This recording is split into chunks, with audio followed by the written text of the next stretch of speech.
നമ്മുടെ ഇന്ത്യയുടെ എക്കോണമി വളരെ വലിയ തോതിൽ വളരുന്നുണ്ട്. ഇന്ന് ലോകത്തിലെ ഏറ്റവും വലിയ 5ാമത്തെ എക്കോണമിയാണ് ഇന്ത്യ.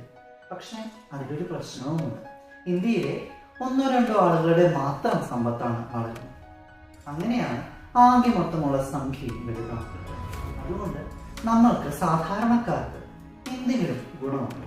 ഞാനൊരു സാമ്പത്തിക നിരീക്ഷകനോ ഭരണ നിരീക്ഷകനോ ഒന്നും അല്ലാത്തതുകൊണ്ട് നമുക്ക് കഴിഞ്ഞു പോയ കാര്യങ്ങൾ നോക്കാം, ചരിത്രം നോക്കാം.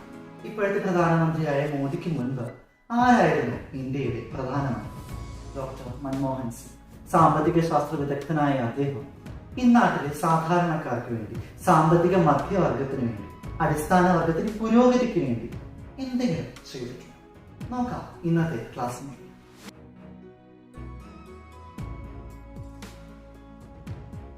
ഒരു കാലത്ത് ഒരു സൈക്കിൾ മേടിക്കണം എന്നതായിരുന്നു ഒരു സാധാരണ ഇന്ത്യൻ പൗരന്റെ സ്വപ്നമെങ്കിൽ ഇന്നത് ഒരു കാർ വാങ്ങണം എന്നതാണ്. ഇതങ്ങനെ കാലത്തിനകത്ത് വെറുതെ സംഭവിച്ചതല്ല.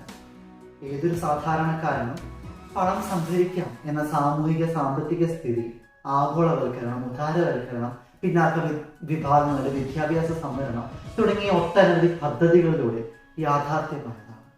ഇതിനെല്ലാം പിന്നിലെ ഒരു പ്രധാന വ്യക്തി 91 നമ്മുടെ ധനകാര്യമന്ത്രിയും പിന്നീട് 2004 നമ്മുടെ പ്രധാനമന്ത്രിയുമായ ഡോക്ടർ മൻമോഹൻ സിംഗ് എന്ന വ്യക്തിയാണ്. That will give you an idea of what I was able to achieve.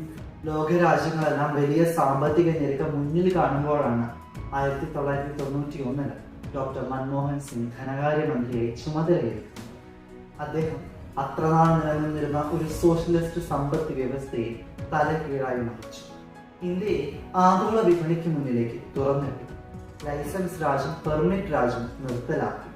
നികുതി കുറച്ചു. പൊതുമേഖലാ വ്യവസായങ്ങൾ സ്വകാര്യവൽക്കരിക്കപ്പെട്ടു. ഈ സ്വകാര്യവൽക്കരണം സാധാരണക്കാരന് നൽകിയത് സ്വപ്നം കാണാനുള്ള ചങ്കുറപ്പാണ്. അങ്ങനെ ആഗോളവൽക്കരണത്തിനും ഉദാരവൽക്കരണത്തിനും സ്വകാര്യവൽക്കരണത്തിനും എല്ലാം ശേഷം ഇന്ത്യയിൽ വിദേശ നിക്ഷേപങ്ങൾ കൂടാൻ തുടങ്ങി. വിദേശ നിക്ഷേപങ്ങൾ എളുപ്പമാക്കാനായിട്ട് നിയമ ഭേദഗതികൾ കൊണ്ടുവന്നു. അങ്ങനെ അവിശ്വസനീയമാം വിധം ഇന്ത്യയുടെ സാമ്പത്തിക വളർച്ച വളരാൻ തുടങ്ങി. ആ വളർച്ച കണക്കുകളിൽ പ്രതിഫലിക്കാൻ തുടങ്ങി. അത് പക്ഷേ ഇന്ത്യയിലെ 1-2 ആളുകളുടെ മാത്രം വളർച്ചയായിരുന്നില്ല. ഇന്ത്യയിലെ ഓരോ പൗരന്റെയും വളർച്ചയായിരുന്നു. ധനകാര്യമന്ത്രിയിൽ നിന്നും പ്രധാനമന്ത്രിയിലേക്കുള്ള ഡോക്ടർ മൻമോഹൻ സിംഗിന്റെ കൂടെ വളർച്ചയായിരുന്നു. അദ്ദേഹത്തിന്റെ ഭരണപരിഷ്കാരങ്ങൾ അറിയുന്നതിന് മുൻപ് നമുക്ക് അദ്ദേഹത്തെ തന്നെ ഒന്ന് പരിചയപ്പെടാം. ആരായിരുന്നു ഡോക്ടർ മൻമോഹൻ സിംഗ്? 1932 സെപ്റ്റംബറിൽ പടിഞ്ഞാറെ പഞ്ചാബിൽ ജനിച്ച ഇന്ത്യയുടെ അഹിന്ദുവായ ഒരേ ഒരു പ്രധാനമന്ത്രി. മതം പറയാൻ താല്പര്യം ഉണ്ടായിട്ടല്ല, പക്ഷെ ഇപ്പോഴത്തെ ഒരു രാഷ്ട്രീയ കാലാവസ്ഥ അങ്ങനെയാണ്. പഞ്ചാബ് യൂണിവേഴ്സിറ്റിയിൽ നിന്നും ബിരുദം നേടി പിന്നീട് കാംബ്രിഡ്ജ് യൂണിവേഴ്സിറ്റിയിലും അതിനുശേഷം ഡോക്ടറേറ്റിനായി ഓക്സ്ഫോർഡ് യൂണിവേഴ്സിറ്റിയിലും ചേർന്നു. തിരിച്ചെത്തിയ മൻമോഹൻ സിംഗ് കേന്ദ്ര സർക്കാരിന്റെ പ്രിയപ്പെട്ട സാമ്പത്തിക ഉപദേശകനായി. പിന്നീട് RBI ഡയറക്ടറും ശേഷം RBI ഗവർണറുമായി.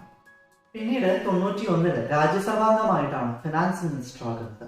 ധനകാര്യത്തിലെ കാര്യക്ഷമതയ്ക്ക് പല അന്തർദേശീയ സ്ഥാപന സഖ്യങ്ങളും ലോകത്തിലെ ഏറ്റവും മികച്ച ധനകാര്യമന്ത്രിക്കുള്ള പുരസ്കാരം പലതവണ ഡോക്ടർ മൻമോഹൻ സിംഗിന് സമ്മാനിച്ചു. ഗംഭീര സേവനത്തിന് ശേഷം 2004 പ്രധാനമന്ത്രിയായി.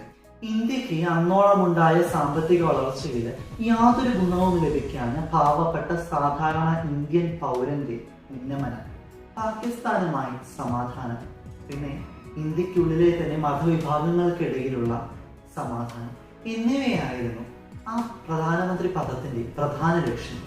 പിന്നീട് പൗരാവകാശങ്ങളെ സാധൂകരിക്കുന്ന ഒരുപാട് മാറ്റങ്ങളുണ്ടായി. 2005 ഗ്രാമീണ തൊഴിലുറപ്പ് പദ്ധതിയും വിവരാവകാശ നിയമവും വന്നു. കൂടെ വിദ്യാഭ്യാസ അവകാശം, റൈറ്റ് ടു എഡ്യൂക്കേഷൻ, ഭക്ഷ്യസുരക്ഷ, കുഞ്ഞുങ്ങൾക്കുള്ള പോഷകാഹാരം, ആദിവാസി വനാവകാശം, സാമുദായിക കലഹങ്ങൾ വെച്ചുള്ള ആക്രമണങ്ങൾ തടയില്ല, ഗാർഹിക പീഡനം തടയില്ല തുടങ്ങി ഓരോ സാധാരണക്കാരനെയും പരിഗണിക്കുന്ന ഒട്ടനവധി നിയമങ്ങൾ ഉണ്ടാക്കി. ഇന്ത്യ ഇന്നോളം കണ്ടതിൽ സാധാരണക്കാരന്റെ ക്ഷേമത്തിനായി ഉപകരിച്ച ഏറ്റവും മികച്ച മാറ്റങ്ങൾ. സമ്പത്ത് വിതരണം ഉറപ്പാക്കിയ 10 വർഷങ്ങൾ. അപ്പോൾ തന്നെയാണ് മൂല്യവർദ്ധിത നികുതി, വാല്യൂ ആഡഡ് ടാക്സ്, വാറ്റ് നടപ്പിലാക്കുന്നത്. കൂടാതെ ആരോഗ്യ പരിരക്ഷകൾ ലഭിക്കാതിരുന്ന ഗ്രാമങ്ങളിലെ സാധാരണക്കാർക്ക് വേണ്ടി നാഷണൽ റൂറൽ ഹെൽത്ത് മിഷൻ ആരംഭിച്ചു. ഉന്നത വിദ്യാഭ്യാസ സ്ഥാപനങ്ങളിൽ 27% സീറ്റുകൾ പിന്നോക്ക വിഭാഗത്തിന് വേണ്ടി സംവരണം ചെയ്തു. അങ്ങനെ 2007 കണക്കുകളിൽ ഇന്ത്യയുടെ സാമ്പത്തിക വളർച്ച പ്രതിഫലിച്ചു. എന്നാൽ 2008 മുംബൈയിലെ ഭീകരാക്രമണം സംഭവിച്ചു. അതിനെ തുടർന്ന് ഡോക്ടർ മൻമോഹൻ സിംഗ് NIA രൂപീകരിച്ചു. കാശ്മീർ മുൻപത്തേക്കാളും ശാന്തമായി. പാകിസ്ഥാനുമായുള്ള ബന്ധത്തിൽ മാത്രമല്ല, ചൈനയോടുള്ള ബന്ധത്തിലും വളരെ നല്ല മാറ്റങ്ങൾ ഉണ്ടായി.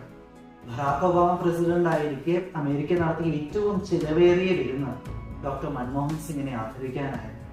ഒബാമ മൻമോഹൻ സിംഗിനെ കുറിച്ച് തന്റെ ഓർമ്മക്കുറിപ്പുകളിൽ എഴുതുന്നുണ്ട്.